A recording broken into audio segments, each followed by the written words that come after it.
ආයිබෝවන් පුතේ, තෙරුවන් සන්නයි පුතේ. මගේ නම සදාගුරු මෑණියෝ. මම කරන්නේ නීච කුල වශී ගුරුකම්.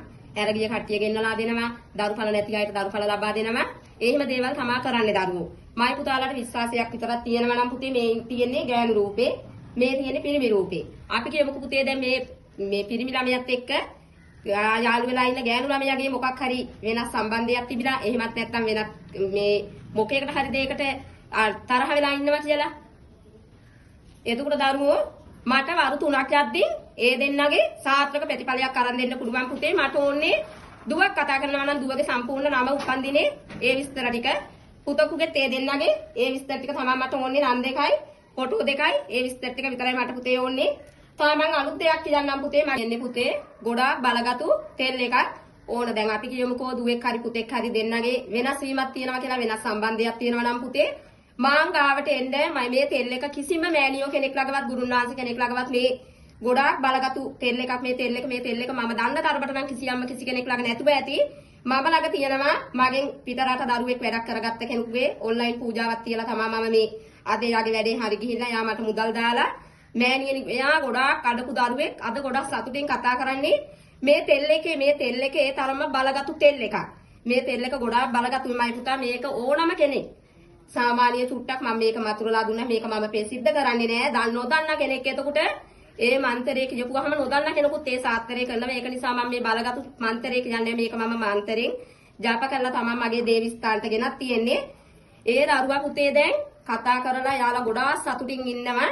ඒත් එහා දරුවෝ මම ගොඩාක් පිටරට ඉන්න දරුවන්ට, ලංකාවේ ඉන්න දරුවන්ට මම වැඩ රාජකාරී කරලා දීලා තියෙනවා. මට මෙච්චර කාලයකට මයි පුතා වැඩක් වැරදුනා කියලා කිසි කෙනෙක් මට දොසක් පවරලා නෑ.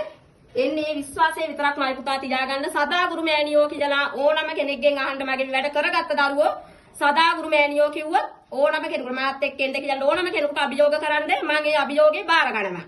හරිද? මාත් එක්ක කිසිම කෙනෙකුට වැඩ කරන්න බෑ කියලා මම අද ස්ථිරවම කියනවා. ඒ තරම් මං කරන සාත්තරේ ගොඩාක් බලගතුයි. ඒකයි දරුවෝ කියන්නේ මං හම්බ වෙන්න ඕනම කෙනෙක් එන්න මගේ දේවිස්ථානට මම දෙපාර කතා කරන්න කිසිම කාලක කිසිම කෙනෙකුට වැඩක් කරන්නේ නෑ. මං ඒ කරන වැඩේ එකපාරින් මේ වැඩේ කරලා ඉවර කරනවා. විශ්වාසය විතරයි මයි පුතා තියෙන්න ඕනි. තේරුණාද?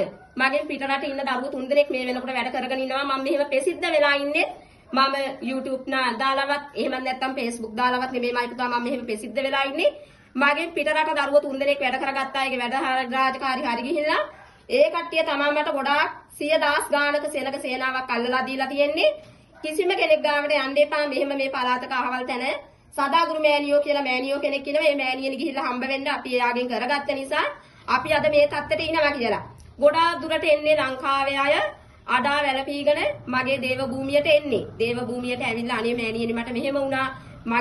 මං යාළු වෙලා හිටපු පෙන්වතා, මං යාළු වෙලා හිටපු පෙන්වතිය. එහෙම ඇවිල්ලා අඩාගෙන එන කට්ටියමයි පුතා දැන් එන්නේ ගොඩාක් සතුටින්. ඇයි එයාලට දින 3 යද්දී ආලියට නිසියාකාර විදිහට ඒ සාත්‍රක ප්‍රතිඵල මම ලබා දීලා තියෙන නිසා මට ගොඩාක් සෙනග මෙහෙම අල්ලලා දීලා තියෙනෙත් මයි පුතා. මට 100,000 ගාණක් සෙනග සේනාවක් අල්ලලා දීලා තියෙන්නේ මගේ වැඩ රාජකාරී කරගත්ත අයගේ වැඩ සාත්‍රක වෙච්ච නිසා. එන්නේ විශ්වාසය විතරක් තියාගන්න දරුවෝ. මේ අද වැඩක් කරන ගමන් මම මේ කතා කරන්න හිටියේ ඔය කට්ටියට. මම මේ පිටරට ඉන්න දරුවෙකුට පූජාවක් තියෙන ගමන් හිටියේ. ඒත් එක්කම තමයි කාල වේලාව නැත්තම් දරුවෝ මට මදි මගේ දේව භූමියට එන සෙනග සේනාවත් එක්ක මට කොහොමත් මට වීඩියෝ එකක් කරගන්නවත් මට කෙනෙක් එක්ක කතා කරගන්නවත් මගේ දේව භූමියට ගොඩක් සෙනග සේනාවක් එන්න නිසා මට කාල වේලාව මදි.